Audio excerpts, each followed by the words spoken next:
Well, we're still figuring it out. I mean, I think that the writing and the show has done a wonderful job of staying true to who we are as people. So what's Corey like now? I guess it's what Ben is like now. But as far as the show, or the new show, you know, it's all being worked out. We're really just, you know, we're taking it one step at a time. We're being very cautious, very careful, trying to honor the old show, trying to, as Michael was saying, work within this new dynamic and in this new time that we're all living in. But I do think that people are not just nostalgic, but are eager to watch a type of show like Boy Meets World. And I don't think that there's a lot of shows like that on TV anymore. And I think that in spite of how much things have changed in the world, people still want a show that they can relate to, that's comforting, that makes them laugh, and that's fun, and that they can learn a lesson from. And so I think that that's what we're working on right now, and we're working really hard to make sure that we can pull it off. The other great thing about what Ben is saying is that my wife, who's in the back, has adopted Nashville.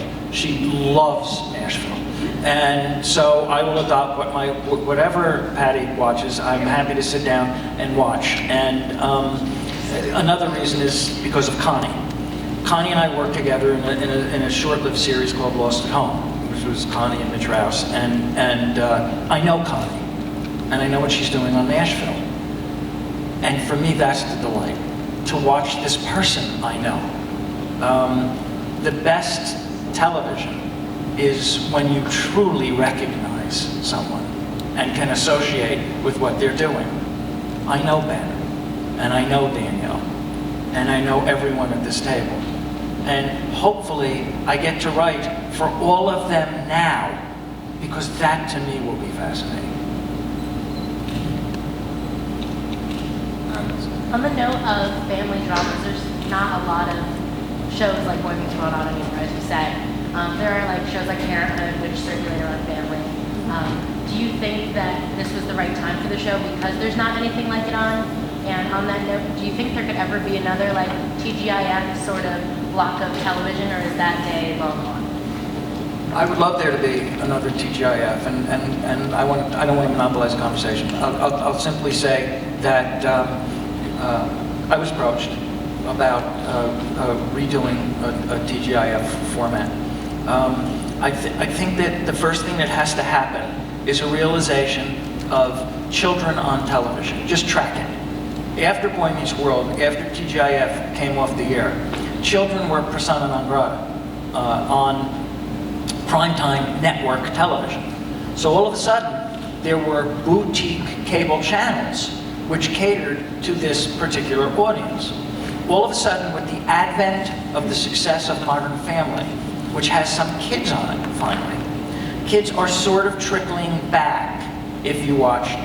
I think your question is cyclical.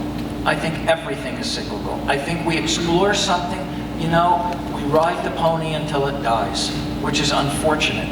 Because I think what happens is, there's a show, there's a clone of that show, there's a clone of the clone of that show, and you lose something of uniqueness in each generation.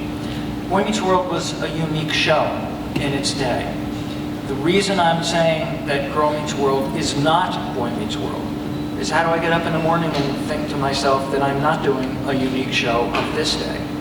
Girl Meets World has got to be about the friendship of these two children as couched by somebody who has been through it and is still confused. That's the lovely. If they're great parents, I got no shame. If they're learning in that generation, Ben continues to learn. So does Danielle. Together, they have always been better than separately. That will continue. However, Ben and Danielle, their challenges of what's going on today and how children have to be raised and protected today, those are some pretty extreme challenges. He's not ready. It's funny. I also was going to say, people are worried that, you know, we might hurt the legacy of Boy Meets World. I hear that a lot. Please don't hurt the legacy of Boy Meets World.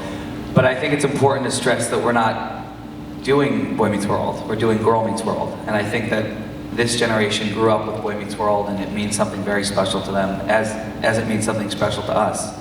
And we want to try and do something for the next generation. And we want to give them a show that they can grow up with and have their own memories with. And so that's what we're working on.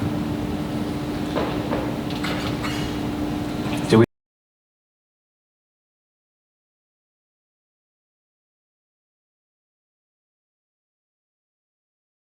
Since you guys were filming this while you were so young, do you think that you missed out on anything? Good question. I think that,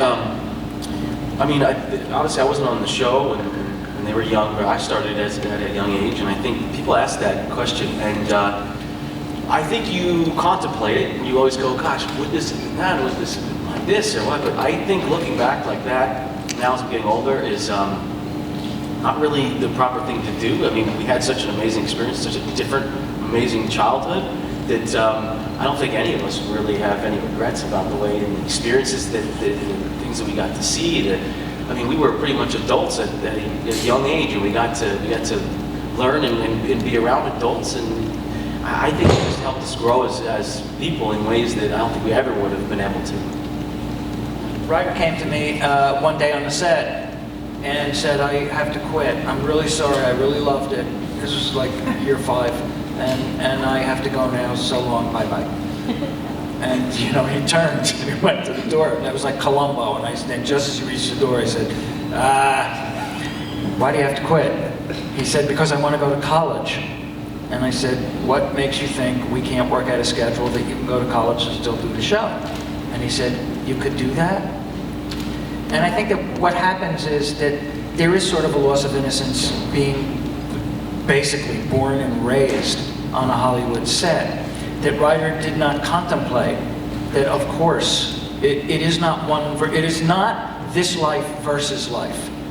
In a proper functioning set where none of your kids ends up knocking off a liquor store, which you haven't yet, right? In a functioning set, all things are possible, and life is possible. So the question begs, sort of a conflictive answer, which is that we tried very hard that they did not miss anything. And I think we've succeeded. I think that these are, a table full of absolutely lovely people. That's also a testament to you, though, Michael, as well, in the sense Yes, it is. that you ran. Because I've had other experiences where,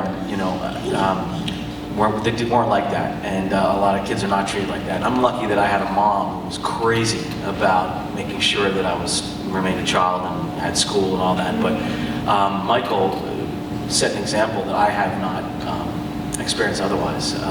So that was really fortunate and very rare for everybody here involved. And the number one question I always get to is, well, how did you do school? Because I went to normal school and college and everything else. Honestly, it's because Boy Meets World and Michael, they allowed me to have everything I wanted to have.